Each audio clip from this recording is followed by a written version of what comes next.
The tray slipped from Amara's hands. It hit the tile It's of yours Golden now, Crust son. Bakery like a The gunshot. bakery, the Sugar building, and shattered glass all of it. sprayed across the floor she had mopped every night for 8 years. No one moved to help. Every eye stayed locked on the folded paper her father had just placed in her younger brother's hands. "It's yours now, son," Ezra Whitfield said, voice thick with the pride Amara had waited her whole life to hear. "The bakery, the building, all of it." Marcus stood in his pressed shirt, the same one he'd worn to pitch businesses that failed twice, holding the deed like a trophy he'd earned. Amara's hands were still dusted with flour from the sourdough she'd started at 4 that morning. Her feet still ached from a 12-hour shift, and her father would not look at her. Before the story goes further, if you're watching this, drop a comment and tell us what city or country you're tuning in from tonight. And if stories about family, betrayal and quiet justice speak to you, hit that subscribe button now, because what Amara does next, she does so calmly, it will make your skin crawl. She didn't scream. She didn't cry. She bent down, picked up the broken glass with her bare hands and said only 4 words. "Congratulations, Marcus. Well deserved." Her father exhaled like a man who'd been holding his breath for a decade. He thought it was over. He thought his daughter had simply, finally, accepted her place. He had no idea that Amara Whitfield had spent the last 2 years preparing for exactly this moment, and that somewhere in a fireproof box in her apartment sat a document that would turn his triumphant Sunday afternoon into the beginning of the worst month of his life. To understand how a father could do this to a daughter who had given him everything, you have to go back to the beginning, to a girl who grew up believing love had to be earned through obedience.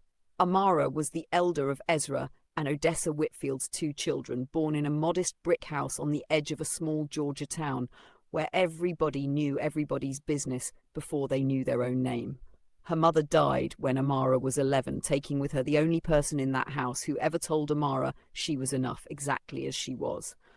After that, Ezra raised his children the only way he knew how, with rules, with silence, and with an unspoken hierarchy that Amara felt long before she understood it.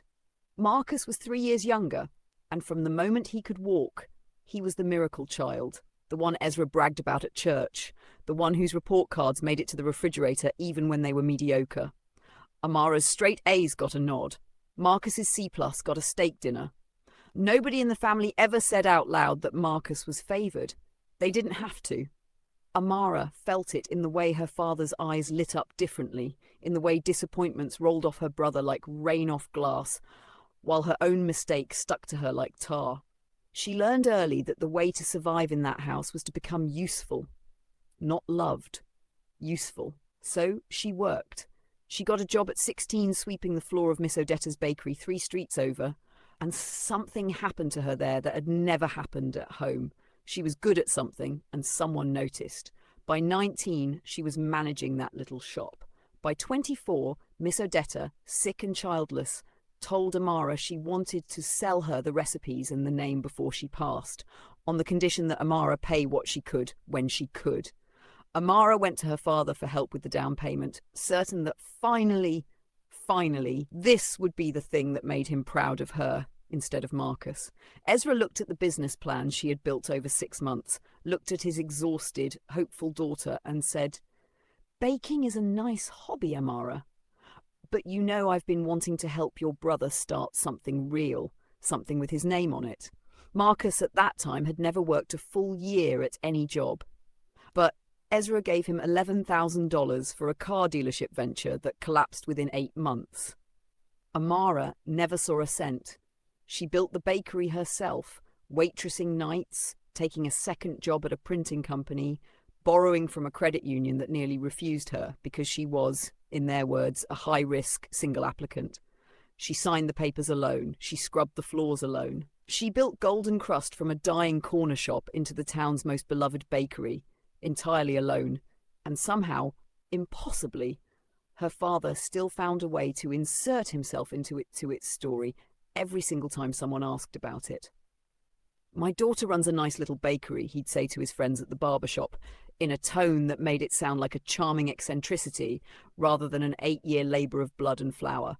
He never called it hers. He called it the family business, even though the only family member who had ever touched a mixing bowl was Amara. If this story is starting to feel personal to you, if you've ever poured yourself into something only to watch someone else take the credit, type the word "seen" in the comments, because Amara's story is about to remind you why silence is sometimes the loudest weapon a person can carry. For years, Amara told herself her father's coldness didn't matter. She had built something real. She had regulars who knew her by name, a staff of 6 who trusted her, a reputation that stretched 2 counties over. She told herself that was enough. But there was a wound underneath all that flour and sugar that never quite closed, and it had a name. She still wanted her father to say he was proud of her, and out loud, in front of people, just once. She almost got it, 18 months before that Sunday in the bakery. Ezra had fallen behind on the mortgage of the family home after a bad investment Marcus had talked him into. A guaranteed real estate flip that evaporated along with the money. Ezra was too proud to ask Amara directly, but she heard it from her aunt, the way these things always travel through families like smoke under a door. She went to her father's house that night with a check already written. He refused it at first. Then he took it. And for one evening, sitting at the kitchen table where her mother used to make biscuits, Ezra Whitfield looked at his daughter and said words she had waited 20 years to hear. "You've always been the strong one, Amara. I don't know what I'd do without you." She cried in her car for 20 minutes afterward, not from sadness, but from something closer to relief. She thought that was the turning point. She thought her father had finally seen her. She had no idea he would forget it completely the moment Marcus needed rescuing again. Marcus's third business, a consulting firm with no clients and an office he rented to look impressive on Instagram, folded quietly around the same time Amara paid off her father's mortgage. Marcus did what Marcus always did when things fell apart. He came home. He moved into his childhood bedroom at 31 years old, told everyone it was temporary while he pursued new opportunities, and began slowly to insert himself into the one thing in the family that was actually thriving, his sister's bakery. At first it looked harmless. He'd show up asking to help out, standing behind the counter charming customers while contributing nothing to the actual labour. Amara let him, mostly because it was easier than fighting, and partly because some small, stubborn part of her still wanted her brother to like her. She didn't yet understand that Marcus wasn't there to help. He was there to learn the business well enough to take it. It started with small comments to their father. "Dad, Amara's really stretched thin, you know. She could use some real leadership in there." Then it became something worse. Marcus quietly telling Ezra that Amara was difficult to work with, that she'd pushed him out when he tried to contribute, painting himself as a wounded man trying to help his ungrateful sister. Ezra, who had never once visited the bakery during business hours to see the truth for himself, believed every word. Here's where the story takes its first real turn, and if hitting you the way it hit thousands of others who've watched this exact kind of betrayal play out in their own families, go ahead and like this video right now. It helps more people find these stories. And trust me, you are not ready for what Amara finds out next. What none of them knew, not Marcus, not Ezra, not even the staff who loved Amara like a sister, was that 18 months earlier, right around the time she wrote that mortgage check for her father, Amara had also done something else. Something she told absolutely no one. The building that housed Golden Crust Bakery had never actually belonged to her father. It never had. Ezra liked to imply otherwise. "My building." He'd say sometimes, a habit that always made Amara's jaw tighten.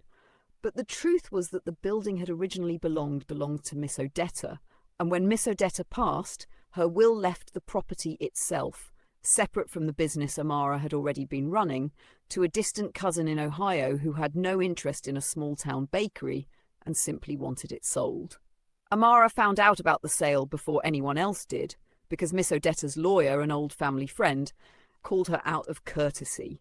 The asking price was steep for a struggling single businesswoman, but Amara had spent 8 years building equity, reputation, and relationships with vendors and a credit union that finally believed in her. She took out a second loan. She used every dollar of savings she had, including money she'd been quietly setting aside instead of buying a car, instead of taking a vacation, instead of 100 small comforts other people her age enjoyed. She bought the building outright in her name only and told no one, not her father, not her brother, not even her closest friends. Why the secrecy? Because Amara knew her family. She knew that the moment her father learned she owned real property outright, he would find a way to make it about Marcus. He would ask her to co-sign something for her brother. He would guilt her into helping family until the ownership became meaningless anyway. So she kept the deed in a fireproof box in her closet, told her father only that she was renting long-term, same as always, and continued paying what looked to the outside world like a lease to a landlord who no longer technically existed. Which meant that when Ezra Whitfield stood in the middle of Golden Crust Bakery on a bright Sunday afternoon and signed a piece of paper handing the bakery, the building, all of it, over to his son, he was handing over something he never owned in the first place. Let that settle in your chest for a second, the way it settled in Amara's, because she said nothing. She simply picked up the broken glass, congratulated her brother, and went home to that fireproof box to make sure the deed was exactly where she'd left it. The following weeks were a masterclass in humiliation, and Amara endured every second of it without letting her face give away a single thing. Marcus, now believing himself the proud new owner, began making changes immediately. He rebranded the shop's social media with his own face front and centre.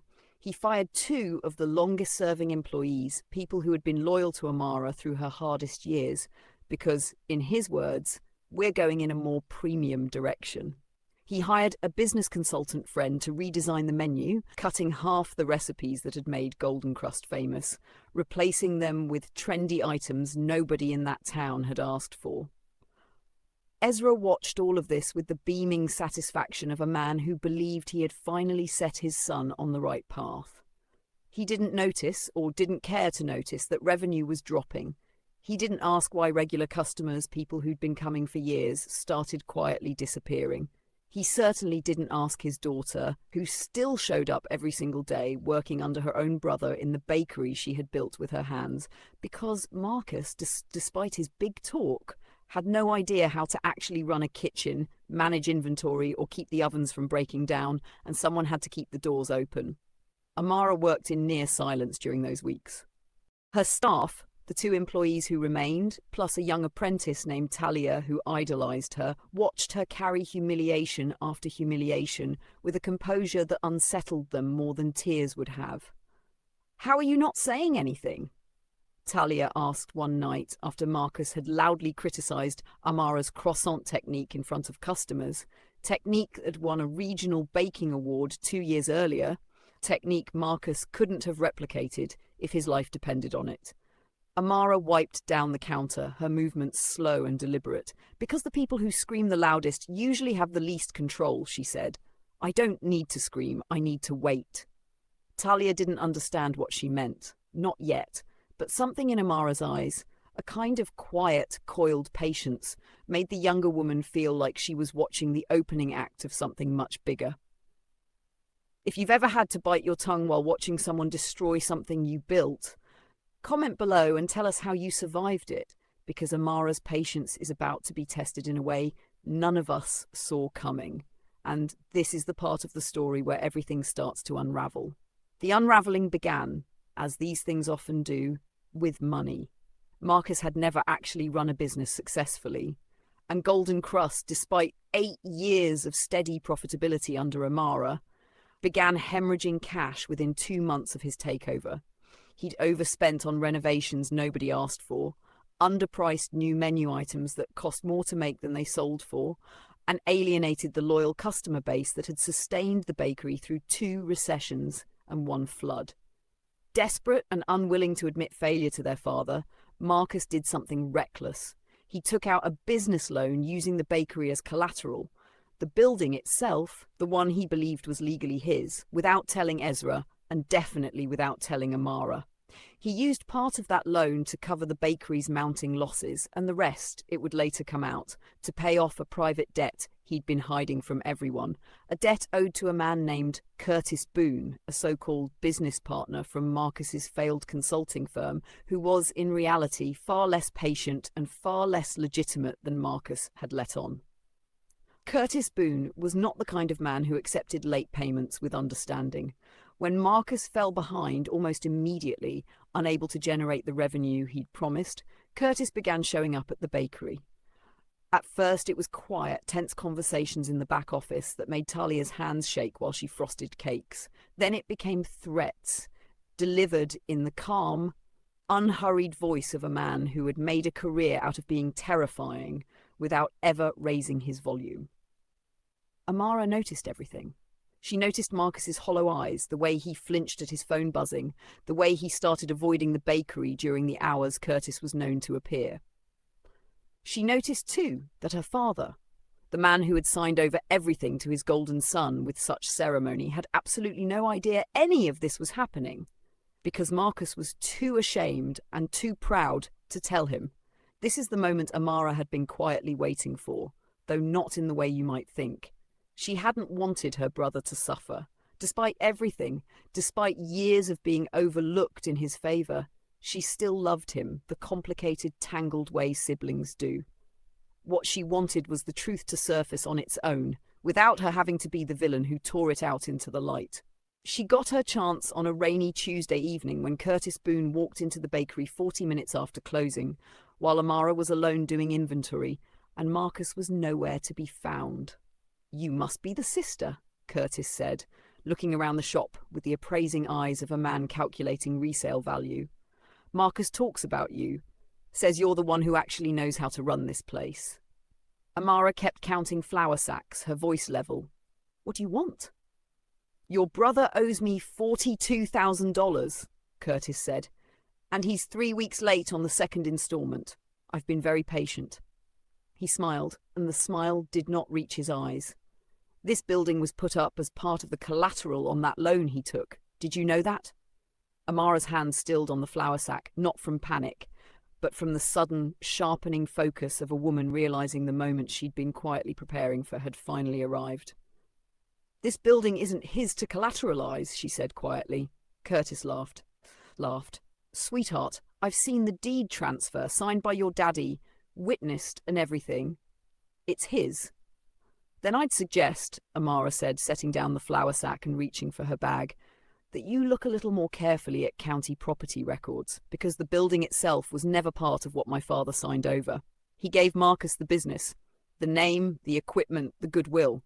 He never gave him the land because he never owned the land. I bought this building 18 months ago. It's in my name and only my name on a deed that's been filed with the county clerk since before your loan agreement ever existed."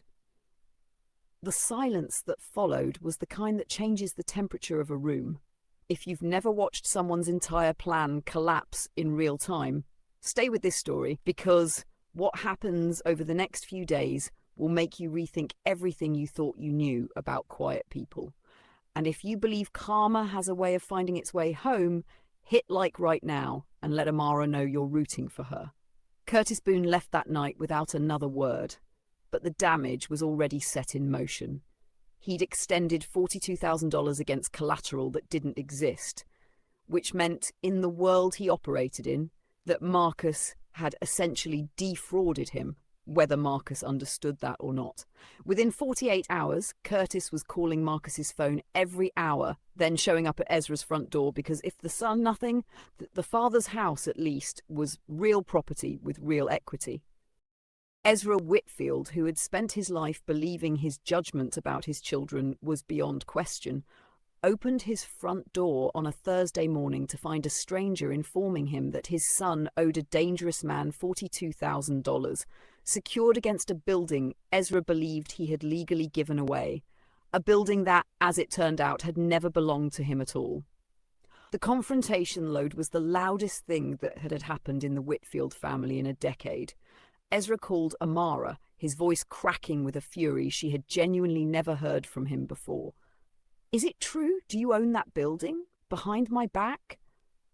Amara, who had rehearsed this moment in her mind more times than she could count, found that when it finally arrived, She didn't need the speech she'd prepared. The truth was simple enough on its own. I bought that building because Miss Odetta's family was going to sell it out from under me, and nobody in this family, including you, offered to help, she said. I didn't tell you because the last time I told you something good was happening for me, you found a way to make it about Marcus. I wasn't hiding it to hurt you, Dad. I was protecting the one thing I built that nobody could take from me. There was a long pause on the line. Amara could hear her father breathing, could picture him standing in that kitchen where he'd once told her she was the strong one, the words he'd meant apparently only when it was convenient. You let me humiliate you, Ezra finally said, quieter now. You stood there and watched me hand your life's work to your brother, and you said nothing. I said congratulations, Amara replied, because I knew the truth would come out on its own, and I wanted you to see it clearly, without me having to be the one screaming for attention. I've spent my whole life trying to make you proud without making noise. I wasn't about to start begging for it now. Something in Ezra Whitfield broke open in that moment. Not just about the bakery, but about 20 years of a pattern he'd never once questioned. A pattern where his daughter's competence had always been mistaken for a lack of need, where her silence had always been read as consent instead of what it actually was, exhaustion, and a quiet private dignity that refused to compete for love that should have been freely given.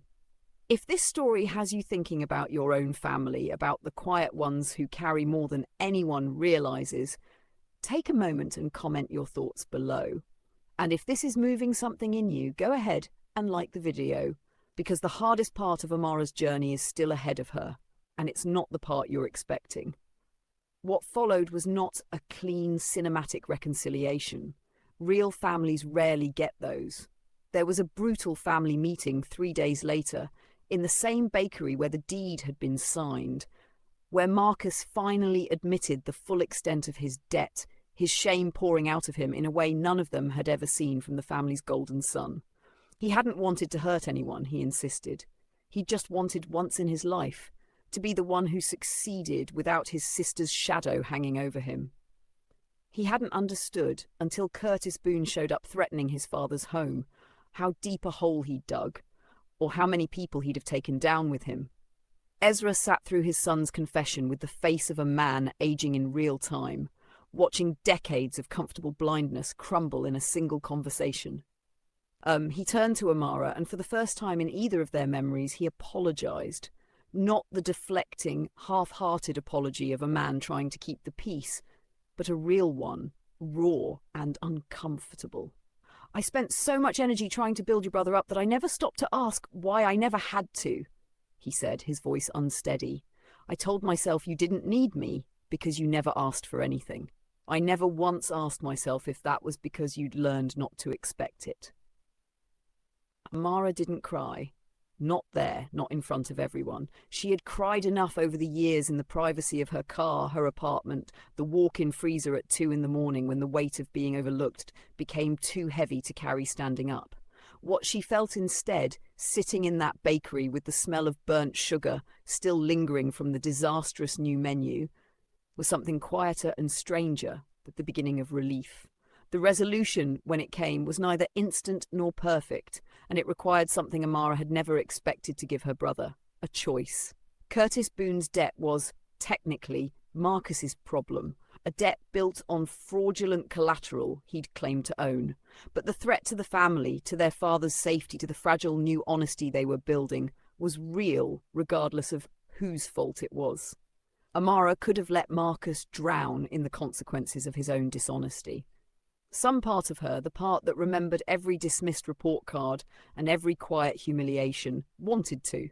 Instead, she went to the bank herself, the same credit union that had once called her high risk, and used the equity she'd built in the building, the very asset her brother had tried to use without her knowledge, to negotiate a legitimate loan that paid off Curtis Boone in full, on the explicit condition that Marcus sign paperwork acknowledging the debt to her, personally, to be repaid over 5 years, with actual accountability attached to it for the first time in his adult life. I'm not doing this because I forgive what you did, she told him.